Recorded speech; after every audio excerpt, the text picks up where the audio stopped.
So then ultimately, this is how you become a serial entrepreneur, is how you work from, active income, and now let's add passive income. You said, hey, if I was a realtor, that's your active income, right? Now you built your team, you're stable in that example. And it's like, well, how do I learn how to buy passive income? I'm already seeing deals. I know when the off-market stuff is. I know when the discounted properties are. How do I learn this new opportunity of creating cash flow, of building wealth? And I think I would look at it from that perspective.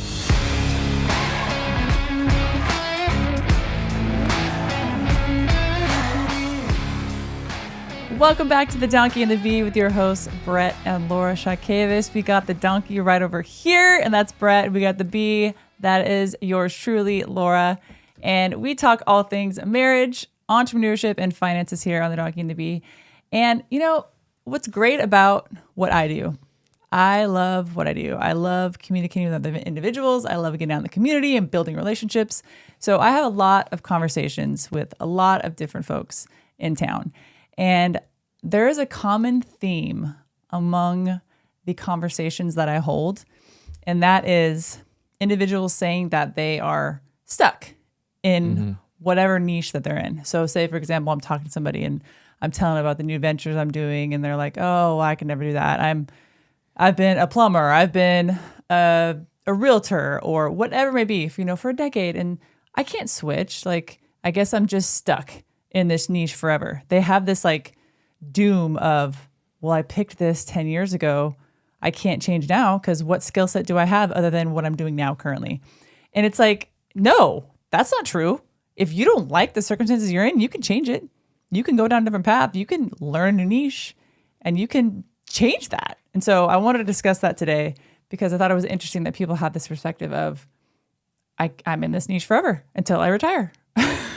That sounds terrible. Yeah, it does. We're on our, fifth different business, and totally drastically different things, right? And we went from waiting tables to all of a sudden, we're going to start a real estate company, and then did that for about 10 years.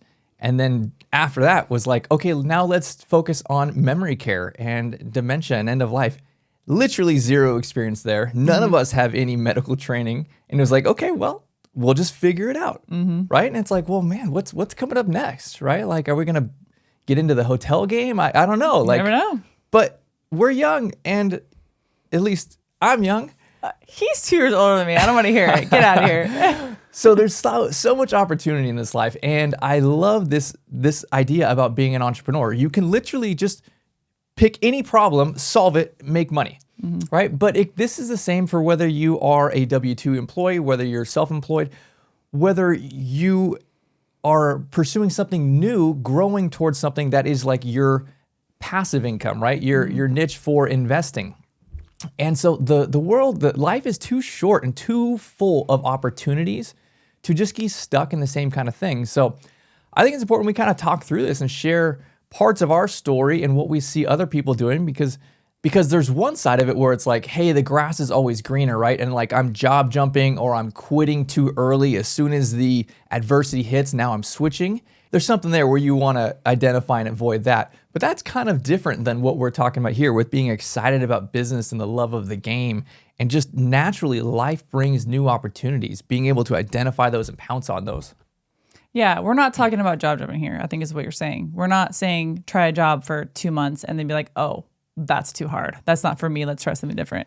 That's not what we're talking about here. We're talking about growing in what you're currently in. So say if you are a realtor, growing your knowledge in as much as you can in real estate, in commercial development, in building apartments, whatever it may be, and then taking that knowledge to the next level. I think to the next opportunity that comes before you, because there will be opportunity that comes before you. You just have to open your eyes and see it. And so we're not talking about job jumping. I want to make that clear because that's what happens a lot in our culture nowadays because they're not quote unquote happy in that job. So they'll just keep jumping and jumping and jumping, but there's no happiness inside. And so I think when I think about this niche, I think that people are number one fearful. They're fearful to try something new because they think they have to know everything about that specific niche before they get into it. And I think that's analysis paralysis. That's you're overanalyzing it. and you're becoming paralyzed. You're not taking action because you're fearful that you don't know everything. And guess what, folks? We didn't know anything going into any of our businesses. We just took that leap of faith and we learned along the way. Yeah, absolutely.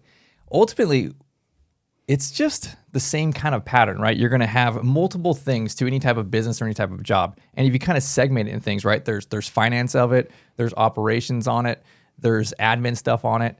And if you don't know some of those things, you could hire someone for some of those things, right? Like we had literally no medical experience and we're like, okay, well, we still know marketing, we still know business, we still know finance, right? We can bring someone in as we start our first assisted living, right? Like that was not a concern that we had. We knew we would either figure it out the hard way or we would bring in an expert that we can pay that would teach us, hey, here's this other aspect of it. Mm-hmm. So we talked about the non-quitting, like we're not job jumping, we're not quitting. What do you really mean by that? How do you know, say you've been in a job for about a year or two, and maybe you're at that point where you've learned a ton in the last 2 years, and maybe there's an opportunity that comes forward to you. How do you know if that's like the opportunity you should take, or if you should stick with the job you currently have and learn a little bit more before you take that leap? I don't know the answer to that question.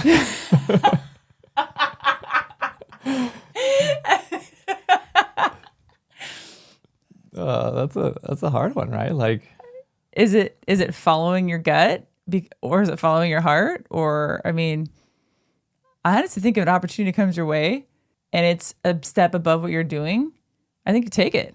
I think if it goes back to an underlying plan, and maybe some people are not specific and don't have like their goals written out yet, but I think people have a direction what they're going toward.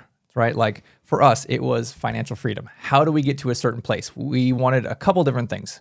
Before we started our own business, we wanted to not have a boss. We wanted to have time freedom. We wanted to travel. We wanted to be able to maybe work from home, spend time with our kids. So when opportunities like that come up on the active side of our businesses, or whether it's a job or not, you know whether it's in line with where you're trying to get to, right? So I would say sometimes there's opportunities that go when they grow you towards where you're heading towards. So then I would highly consider that. Most of the time, there's just a bunch of different distractions out there. But I think that as you are growing in your skill set, maybe not even in the specific niche that you're in, but as you are just like becoming a better business person, more mature, there's going to be opportunities that really overlap in a completely different niche. And you can really use your grit, determination, intelligence, communication skills to be able to go completely 180 degrees and be in a totally different industry and be successful at it within the first few months, just because you have grown yourself in multiple different ways. So you started off saying that we had the goal of financial freedom. So we had written down our goals and had talked about them together. I think a large percentage of the U.S. population, when I say large, I mean probably over 70%, don't have that. They don't have a trajectory of where they're going. They have no idea what they're doing. They're just getting up every day, going to work, and that's it. So I think maybe the first step in that is set some goals. Set some goals that are scary. Set some goals that are probably in your mind too far beyond to even reach. But I think that's kind of the starting point here. And again, sometimes like you just don't know, right? You can't quantify it and put down numbers or I want to be here, right? But what about a direction? Like you can say a direction, I'm going this direction, right? Like for us, that was, hey, we've identified here are the important things in our life, right? I want more time freedom. I want to spend time with my children.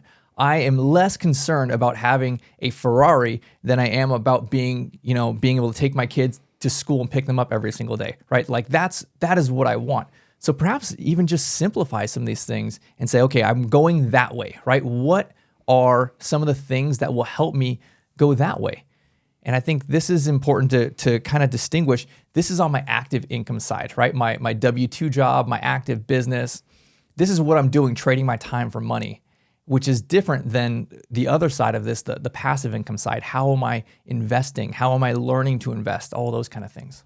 So let's talk about this other side of it, the passive investing. How are you building wealth, creating a plan towards financial freedom through purchasing some type of assets. And before you do that, right, like learning a niche, getting into it, exploring those kind of things. And as we did that, our whole niche here is investing. We invest in real estate. We've jumped through several different niches as we're trying to figure it out. So there's in my mind, a distinction there. On the front side, as you're kind of learning what you like, it's totally okay to bounce around a little bit, explore a little bit of this, a little bit of that, to be able to say, okay, well, I really relate to this, I really don't like that kind of stuff, right? Like I want to stay away from that. And you might waste a little bit of time, a year or two, like learning that and figuring out it's not for you. But I think that is different. And you're not really, jumping from strategy to strategy. You're really trying to find where you fit and where your place is and what you want to pursue. So for example, I just want to give people an example of what we did. So we started by investing in mobile homes, actually. And so we did that for about, I'd say 8 months to a year. We did that and realized we didn't really want to pursue that. So again, we're in the real estate lane, right? We're purchasing mobile homes. And then we realized we didn't like that. So we're like, okay, what's something different?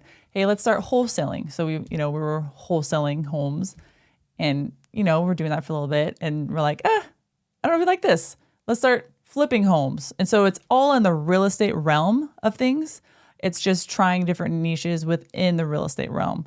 And so from then we went to room and board. We had a room and board in Southern California and realized that really wasn't for us, had that for a little bit of time. And then that's when we fully moved our home over here to Texas and started our assisted living and memory care. So we're still in the real estate realm, even though it's assisted living. We, purchased a home, completely flipped it, and made it a beautiful home for our grandmas and grandpas. So I want to make that example of we didn't, quote unquote, like jump around because we were still in that real estate lane, but we were just trying to see what our specific niche was within real estate that we wanted to pursue. So I guess let me elaborate on that a little bit, right? We started mobile homes, but we bought like 3 of them real quickly and then realized this was not for us, right? We were wholesaling and flipping kind of both at the same time for, almost 10 years. We got into flipping. We really liked that. We grew our business. We grew our team. We flipped a couple hundred houses over that 10-year period. And from there, like we said, okay, here it is, right? Like we're going to pursue this. We're going to grow this. This is our active part of our income. And it's also our passive, right? Like here are properties that we're going to keep, that we're going to have for rentals, that we will, really use towards our financial freedom goal. And we did that for a good enough period of time until there were other opportunities that came. And it wasn't like that we completely stopped this, right? Like we ex-nate it and move on to another one. We allowed for kind of opportunities to test, right? You mentioned that we did the room and board. It was kind of like a sober living home. And we were doing that. It really is kind of a test to see, is this something we want to pursue in addition to our house flipping company, in addition to our rental properties. And, we went through that. We had a 6 and a 3 bed. And we realized that was not for us, right? Like people, they did not want the help. We wanted something where we can make money, where we could be involved in real estate, and then we can legitimately help people by doing all those things. And it just wasn't for us. We found that people really didn't want help. They just wanted to continue to use. So we quickly sold that property within about a year or so. It was like, okay, this is not for us. And then we just kept our eyes open. We were looking for new opportunities, right? We still had our house flipping company. We were still purchasing active and passive properties, right? We're collecting real estate towards this goal that we had. We were pursuing that. But nonetheless, we were still looking, and ultimately we came across this opportunity in assisted living, right? We started looking at residential assisted living and then figuring out, hey, those numbers don't really work. How do we build assisted living mansions? And then spent a couple years researching, figuring this out, trying to solidify here's where we want to pursue next, right? It was less of a grass is always greener on the other side. Let's jump from this niche to that niche. because it always seems like that. When you're in the weeds doing it, it's always like, man, I should have done that, right? Like that's got to be so much easier. You hear people talking about their real estate portfolio and how they do, nothing, right? 3-4 hours a week of work, right? Like everybody always says that stuff. People hear what I do and think like, oh, that's got to be the best. You don't know how hard it is. It's super hard. So it was like, as we are becoming better entrepreneurs, better business people, growing our wealth, we're waiting for the next opportunity that's really along a growth sequence and less of let's just switch this to this, right? We weren't switching, we were adding and growing. So I just want to make it clear that people know this, that you're not switching to the quote unquote easier option because the one that you're in is hard. That's not what we're saying, because no matter which one you pick, it's going to be hard those first couple of years. So every niche that we were in, it was hard because there's that learning curve, that first, 1 to 6 months of actually diving in and educating yourself on that niche. And so it's not going to be easy, and that people should understand that it's not going to be easy. But that isn't an excuse to just throw the towel and move on to the next niche. Yeah. I think for us, it's about doing bigger deals, right? Like I can spend the same amount of time to do a single family deal as I can spend that time on a multifamily deal or a commercial deal. Mm-hmm. And as we grew and had more experience, had more knowledge on how to put deals together, how to raise money, how to do bigger deals, it's like, well, I can trade this same amount of time and I can continue doing these things. Like, for example, we're in a place now where we pass up a lot of deals that we would have purchased 5 years ago, right? A lot of single family flips and rental properties, they're great deals, right? Like people would line up and say, I want that, I want to do that. And we pass on them every few weeks because it is not worth our time anymore, right? Like our time can now be traded for bigger deals, right? How do I do 1 or 2 really big deals a year instead of, a dozen or 2 dozen smaller deals a year?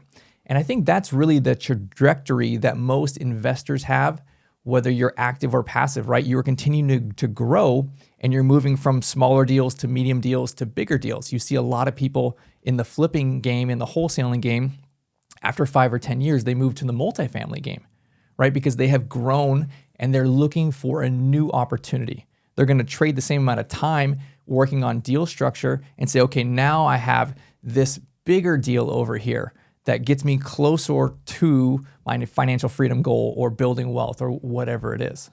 So there's one other thing that I think is important to acknowledge is sometimes as you're growing, whether it's in business or in your investing side, there's only so much you can grow towards. Like your niche plateaus and you either see that I can't go anymore in this space or it's not sustainable for me to grow because of certain risks, right? Like for example, too many times you have to personally guarantee real estate or, too many loans against your name or something like that, right? Like there's some type of like, hey, if the economy shrinks or changes, then I'm going to be wiped out. I'm going to lose it all, right? There's something that's like, okay, well, I can keep doing this to a point, but after that, now it's kind of working against me in some type of way. So really, we kind of felt that way as we were buying a bunch of different rental properties and had at one point like a lot of different properties that we owned at one time. And I was thinking to myself as the economy is shaky, like if things transition, like, so I didn't want that. I wanted to have opportunities that were ultimately unlimited in our growth potential. And I spent years trying to find the right opportunity. I know we had talked about this so many times, like, what is this niche? How can we grow a business where I'm not legitimately scared that I could lose it all, right? Like, how can I scale this in a way that we can have crazy amounts of wealth? I couldn't find it in what we were doing. So ultimately, I was waiting for the right opportunity. And sometimes you get to a place where you've grown enough in business, you've grown enough in investing that you're just waiting for that one opportunity to go like, hey, I'm trying to take something to the moon, right? Because I love this game. It's less about the money. It's more about how big can I build something? And sometimes you just get that right opportunity when you're in the right time and the right the right space. And it's like, man, I know this is it, right? Like I can take this to the moon and there's not that crazy risk on me that I was talking about there. And I think sometimes it's like, you're just waiting for that, especially when you love this kind of stuff. It's like, all right, this is it. Like I can go crazy with this. So what would your advice be if someone is maybe 2 to 5 years in their current position and maybe they're looking elsewhere, or they're at that point where they think they've learned enough to maybe pursue something different or maybe add on to what they're currently doing? I'm going to give you an example of a realtor. Maybe there's a realtor out there that's been a realtor for 5 years and maybe they're looking to do something different. What would your advice be to them? So I think there's natural plateaus in business and in professionally, right? Like you grow, you scale, you get better, and then you kind of hit a natural plateau there. I think there's going to be times as you are growing to not stop your growth pattern. It's not the time to switch, right? If you're hustling and you're getting great traction and you're continuing year after year to make more sales, make more income, then I don't think you switch at that point, right? That's kind of a distraction. When you get to a place and you've been building and now you're stabilizing, right? You're putting your team out, you're building your systems, those kind of things. And you all of a sudden you go from working 50, 60 hours a week to you're working like 15 hours a week. And it's like, oh, okay, I built this thing. It's stabilized now. Now is the time for looking into new opportunities, right? So before you get there, I think it's important that you're really learning more. You're learning, if you don't know much about finances, you're learning about finances, you're learning about taxes, you're learning about sales, you're learning about marketing, right? Because it's less about being the master expert in this one little niche as more as being well-rounded. And then when these opportunities come, you're able to add to that. So I guess it's important to identify that in this example, we're saying, hey, you've built this business, you're doing great, you're making great money. You don't just quit that. You don't just cancel that and then jump to the new opportunity. You add the new opportunity. So instead of switching from A to B, you keep A and you add B, right? It's important that you do this at a plateau stage, not at a growth stage, because now you have plenty of time to learn the hard knocks on the new niche, the new opportunity, because it's not going to be smooth and easy, right? But you've built yourself round and very skillful in lots of different areas so that even if it's totally something different, that you can be able to do that and maybe bring in someone where you're missing that expertise to be able to run that. So then ultimately, this is how you become a serial entrepreneur. This is how you work from, active income, and now let's add passive income. You said, hey, if I was a realtor, that's your active income, right? Now you built your team, you're stable in that example. And it's like, well, how do I learn how to buy passive income? I'm already seeing deals. I know when the off-market stuff is. I know when the discounted properties are. How do I learn this new opportunity of creating cash flow, of building wealth? And I think I would look at it from that perspective. As you are in a stable place, now let's find the right opportunity and let's learn that. And then it's the same process again, right? Like the school of hard knocks, learning it, figuring it out, growing, and then stabilizing again. There is absolutely no excuse to learn a niche. We all have a small computer that we have in our hands every single day, and it's called a phone. And on that phone, there's something called YouTube, and you can learn pretty much anything from YouTube. You can learn investing on YouTube. I mean, there's sometimes we look up even investing videos on YouTube, and they're fantastic. It's free, and it's at your fingertips. So if you stop watching TV, stop scrolling through TikTok and Instagram and Facebook, and actually focus on yourself, focus on your self-development and the knowledge that you're putting in your mind, there's no excuse. You could probably take an hour a day and learn a new niche just from watching YouTube videos or listening to podcasts. So there's no excuse for that. Honestly, everybody has a phone and everyone has access to these podcasts and YouTube. So get on there, expand your knowledge on the specific niche that you want to pursue. All right, well, that is it for today. Thank you for joining us on The Donkey and the Bee. Make sure to hit that like and subscribe button, and we will see you on the next one.